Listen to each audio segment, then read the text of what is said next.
গণমানুষের কল্যাণে জামায়াতের রাজনীতির আদর্শ বলছেন শফিকুর রহমান। জানাবো রাষ্ট্র সংস্কার করে গ্রহণযোগ্য নির্বাচন সময়ের দাবি বলছেন ফজল করিমের। জানাবো 18 মাসে নির্বাচনের বিষয়টি সেনাপ্রধানের ব্যক্তিগত মত বললেন জিএম কাদের। এবং সর্বশেষ জানাবো শেখ হাসিনা দেশের মানুষের উপর প্রতিশোধ নিতে চেয়েছিলেন মামুনুল হক। দর্শক শুনছিলেন সংবাদ শিরোনাম, এখন বিস্তারিত। রাষ্ট্র সংস্কার করে গ্রহণযোগ্য নির্বাচন সময়ের দাবি বলছেন ফজল করিমের।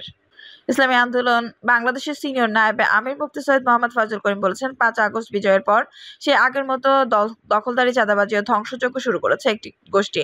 এসব বন্ধ করতে হবে। ঘুরে ফিরে দুর্নীতিবাজদের ক্ষমতায় আনলে জনগণের দুঃখ দুর্দশার অন্ত থাকবে না। তাই রাষ্ট্র সংস্কার করে গ্রহণযোগ্য নির্বাচন সময়ের দাবি। এছাড়াও তিনি বলেন, দেশ দলমত ধর্ম বর্ণ নির্বিশেষে দেশ সবার, মুসলিমদের পাশাপাশি সকল ধর্মের মানুষ সেখানে নিরাপদ থাকবে, এটাই স্বাভাবিক। সংখ্যালঘুদের নিয়ে যারা রাজনীতি করে তারাই হিন্দুদের মন্দিরে আক্রমণ চালায় বলে জানান তিনি।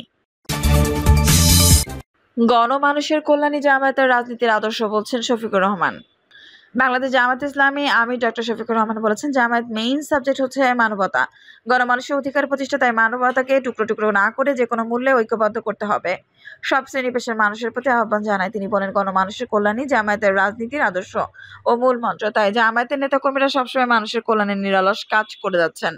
মানুষের দুঃখ কষ্ট লাঘবে আমরা সবসময় আপোষহীন রয়েছি। ডক্টর শফিকুর রহমান বলেন, আমরা মানুষের মর্যাদা দিতে চাই, দল ধর্মের ব্যবধান না করে মানুষকে দেশের স্বার্থে এবং জনগণের স্বার্থে ঐক্যবদ্ধ করতে আমরা দৃঢ় প্রতিজ্ঞা। দেশ ও জাতিকে সামনের দিকে এগিয়ে নিতে হলে দলমত নির্বিশেষে বৃহত্তর জাতীয় ঐক্য দরকার। বিভক্ত জাতি কখনো উন্নতি করতে পারে না। নীতি বলেন, মূলত বিভক্ত জাতির জন্য অপমান ও লাঞ্ছনা অনিবার্য। যে ধারাবাহিকতা দীর্ঘদিন ধরে আমাদের অপমান ও লাঞ্ছনা চলেছে, যা আর চলতে দেওয়া যায় না, বরং তা পাল্টানোর সময় এসে গেছে। এজন্য আমাদের অতীত বৃত্ত থেকে বেরিয়ে আসা দরকার। মূলত যে জড়সড় হয়ে চলে সে নিজের জন্য যেমন বোঝা, ঠিক তেমনি ভাবে পরিবার ও সমাজের জন্য বোঝা। আর যে ব্যক্তি নিজের মেরে ধরতে পারে সে নিজের জন্য যেমন সম্পদ, ঠিক তেমনি ভাবে পরিবার, সমাজ ও জাতির জন্য সম্পদ। তাই আমাদের প্রত্যেকেরই সম্পদ হওয়ার শপথ নিতে হবে। জামায়াতের আমির আরো বলেন, আমরা আমাদের নিজস্ব সক্রিয়তা নিয়ে চলি, মানুষের মধ্যে কোরআন হাদিসের দাওয়াত দেই। আমরি ভাষায় আমরা কাউকে বোকা মনে করি না, বরং তারা দাওয়াত গ্রহণের মাধ্যমে নিজের গন্তব্য ঠিক করে নিতে পারবে ইনশাল্লাহ। আল্লাহ মানুষের কর্মের প্রকৃত মালিক, আর মানুষের কর্তব্য হচ্ছে কর্মের মাধ্যমে নিজের ভাগ্য পরিবর্তনের চেষ্টা করা। 18 মাসের নির্বাচনের বিষয়টি সেনাপ্রধানের ব্যক্তিগত মত বললেন জিএম কাদের। আগামী 18 মাসের মধ্যে পরবর্তী নির্বাচন অনুষ্ঠিত হতে পারে বলে সেনাবাহিনী প্রধান জেনারেল ওয়াকারুজ্জামান যে আশাবাদ ব্যক্ত করেছেন সেটা তার নিজস্ব মত বলে মনে করেন জাতীয় পার্টির চেয়ারম্যান গোলাম মোহাম্মদ কাদের। রয়টার্সকে দেওয়া এক সাক্ষাৎকারে নির্বাচনে নিয়ে সেনাপ্রধান আশাবাদ ব্যক্ত করে বলেন, অন্তর্বর্তী সরকারকে তাদের প্রধান সংস্কারমূলক সম্পন্ন করতে সেনাবাহিনী সহায়তা করবে, যাতে আগামী 18 মাসের মধ্যে নির্বাচন অনুষ্ঠিত হতে পারে। জিএম কাদের বলেন, অন্তর্বর্তী সরকারকে তো নির্বাচন করতেই হবে, কাজে এটা নিয়ে আমরা সবাই একটা হিসাব করছি। নির্বাচন নিয়ে সবার নিজস্ব একটা হিসাব আছে। এখন যা বলা হচ্ছে এগুলো সবই ধারণা করা, কারণ কোনো কিছুই তো আমরা চূড়ান্তভাবে জানি না। সবকিছু অনিশ্চিত, শেষ হিসেবে সেনাপ্রধান হয়তো ধারণা করছেন 18 মাসের মধ্যে নির্বাচন হতে পারে। তিনি বলেন, আমি মনে করি এটা তার ব্যক্তিগত ধারণা ও মূল্যায়ন। বর্তমান পরিস্থিতি মূল্যায়ন করে তিনি এই কথা বলেছেন। আগামী নির্বাচন নিয়ে সবাই যার যার অবস্থান থেকে এমন মূল্যায়ন করেছেন। নির্দিষ্ট করে নির্বাচনের তারিখ বলার দায়িত্ব সেনাপ্রধানের নয়, সেটার জন্য যারা দায়িত্ব অন্তর্বর্তী সরকার আছে তারাই বলবে। তাকে অপরিসীম ক্ষমতা দেওয়া হলে এই ব্যক্তি যে রকম মানুষ হোক না কেন, আমরা ধরে নিতে পারি তারা নিরঙ্কুশভাবে দুর্নীতিগ্রস্ত হওয়ার সম্ভাবনা থাকে। নিরঙ্কুশ দুর্নীতি মানে শুধু আর্থিক দুর্নীতি নয়, সেখানে ভোট ব্যবস্থাপনা সংক্রান্ত দুর্নীতি, দেশের আইন বিভাগ, সবকিছু হস্তক্ষেপ থাকে।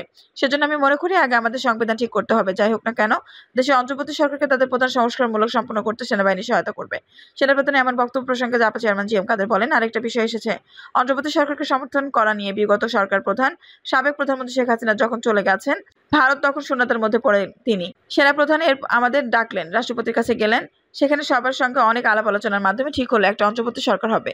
বলতে গেলে এটার উদ্যোক্তা বা সূচনাকারী তিনি। কাজেই সেনাপ্রধান অন্তর্বর্তী সরকারকে সমর্থন দেবেন, এটাই স্বাভাবিক। জাতীয় পার্টির এই নেতা বলেন এটা সহযোগিতার বিষয়ে সেনাপ্রধান না বললেও বোঝা যায় তার সমর্থন স্বাভাবিকভাবে থাকবেই, কারণ এই প্রক্রিয়া ও কাঠামোর মধ্যে তিনি যুক্ত। তিনি সবাইকে রাজনৈতিক নেতাদের ডেকে এই সরকার গঠন করিয়েছেন।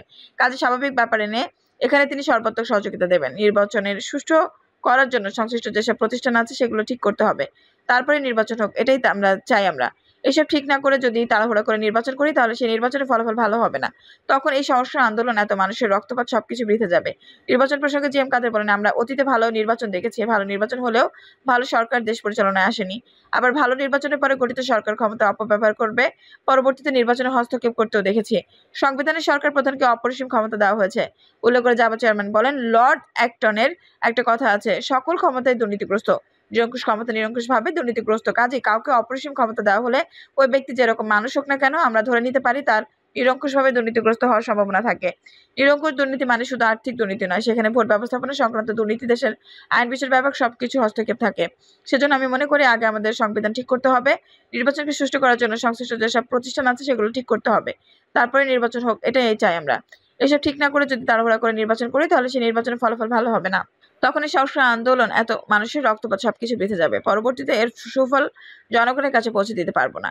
তার সংস্কার যতটুকু সময় প্রয়োজন অন্তর্বর্তী সরকারকে দিতে হবে। যারা যতদিন সঠিক পথে থাকবে ততদিন সর্বাত্মকভাবে সমর্থন দিয়ে যাবে জাতীয় পার্টি। আমরা চাই তারা যেভাবে অগ্রসর হচ্ছে সেটাকে অব্যাহত রেখে সংস্কার শেষে যৌক্তিক সময় নির্বাচন দেবেন। অন্তর্বর্তী সরকারকে তো নির্বাচন করতেই হবে। কাজে এটা নিয়ে আমরা সবাই একটা হিসাব করছি। নির্বাচন নিয়ে সবার নিজস্ব একটা হিসাব আছে। এখন যা বলা আছে সেগুলো সবই ধারণা, কারণ কোনো কিছুই তো আমরা চূড়ান্তভাবে জানি না, সবকিছু অনিশ্চিত। সেই হিসেবে সেনাপ্রধান হয়তো ধারণা করেছেন 18 মাসের মধ্যে নির্বাচন হতে পারে। আগামী নির্বাচনকে সামনে রেখে জাতীয় পার্টির প্রস্তুতি সম্পর্কে জানতে চাইলে দলটির চেয়ারম্যান বলেন, আমরা এখন সংগঠন ঠিক করেছি, নির্বাচনের জন্য প্রস্তুতি নিচ্ছি। আমাদের নিয়ে একটা নেতিবাচক ব্র্যান্ডিং করার চেষ্টা করা হচ্ছে, সেটা মোকাবেলা করে সঠিক তথ্য জনগণের কাছে পৌঁছানোর চেষ্টা করছে। এভাবে জনসমর্থন লাভ করার চেষ্টা করছে। এতে সামনের নির্বাচনে জাতীয় পার্টির ভালো একটা অবস্থান হবে। জাতীয় পার্টি আগামী নির্বাচন এককভাবে নাকি জোটগতভাবে অংশ নেবে, এমন প্রশ্নের জবাবে জি এম কাদের বলেন, আগামী নির্বাচন কাছাকাছি না আসা পর্যন্ত এই বিষয়ে কেউ কিছু বলতে পারবে না। কোনো দলই বলতে পারবে না তারা এককভাবে নির্বাচন করবে কিংবা জোটগতভাবে করবে। কার সঙ্গে কার জোট হবে সেটা এখন কেউ বলতে পারবে না, কারণ এখনো সবকিছু অত্যন্ত অনিশ্চিত অবস্থায় আছে। এখন এই ব্যাপারে কেউ যদি কিছু বলে সেটা হবে কথার কথা। শেখ হাসিনা দেশের মানুষের উপর প্রতিশোধ নিতে চেয়েছিলেন, মামুনুল হক। ময়মনসিংহে বাংলাদেশ খেলাফত মজলিসের মহাসচিব আল্লামা মামুনুল হক বলেছেন, শেখ হাসিনা চেয়েছিল বাংলাদেশকে ভিন্ন একটি দেশের অঙ্গরাজ্যে পরিণত করতে। শেখ হাসিনার রাজনীতি ছিল বাংলাদেশের ধ্বংস করার রাজনীতি। তিনি বাংলাদেশের মানুষের উপর প্রতিশোধ নিতে চেয়েছিলেন। প্রধান অতিথির বক্তব্যে মামুনুল হক বলেন, সরকার বলতে চাই, শিক্ষা কমিশন নামে যে কমিশন গঠন করা হয়েছে এর মধ্যে সমকামিতার প্রমোটকারী যারা রয়েছে তাদের শিক্ষা কমিশন থেকে বাদ দিন। ইসলামী শিক্ষাবিদ আলেম ও আলামাদের প্রতিনিধি সেখানে অন্তর্ভুক্ত করুন। বিশেষ করে কায়সার মামুন ও সাবিনা লুৎফারকে অবিলম্বে শিক্ষা কমিশন থেকে বাদ দিতে হবে। তিনি আরো বলেন, শেখ হাসিনা ও তার পরিবার লুটপাট করে লাখ লাখ কোটি টাকা বিদেশে পাচার করেছে। তিনি বাংলাদেশকে তলাবিহীন ঝুড়িতে পরিণত করেছেন। মানুষের অর্থনৈতিক ও ধর্মীয় অধিকার ক্ষুণ্ণ করা হয়েছে। তিনি মত প্রকাশে ও ভোটের অধিকার ছিন্ন করে বাংলাদেশে একনায়কতন্ত্র অফিস সরকার প্রতিষ্ঠিত করেছিলেন।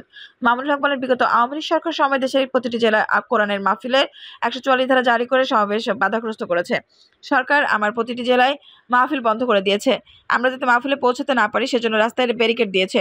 তিনি আরো বলেন, শেখ হাসিনা কর্মকাণ্ড ইসলামের বিরুদ্ধে। বাংলাদেশে মুক্তিযুদ্ধ হয়েছিল ইনশাআল্লাহ বলার পরে, আর শেখ হাসিনার সংবিধান থেকে ইসলামের নাম নিশানা তুলে দিতে চেয়েছিলেন।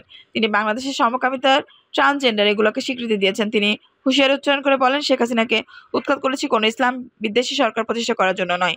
তিনি বর্তমান অন্তর্বর্তীকালীন সরকার উদ্দেশ্যে বলেন, ইসলাম বিরুদ্ধে গিয়ে বাংলাদেশের সরকার পরিচালনা সম্ভব নয়। মানবতার প্রশ্নে ইসলাম বিরোধীদের প্রশ্ন বাংলাদেশের মানুষ আপোষ করবে না। সকল প্রকার ইসলাম বিরোধী কর্মকাণ্ড আমরা রুখে দেব। দর্শক, এই ছিল এখনকার সর্বশেষ সংবাদ। নিশ্চয়ই ভালো লাগলে অবশ্যই একটা লাইক দিন, কমেন্টে আপনার মূল্যবান মতামত জানান। সবসময় আমাদের পাশে থাকতে সাবস্ক্রাইব করে বেল বাটনটি অন করে রাখুন। ধন্যবাদ।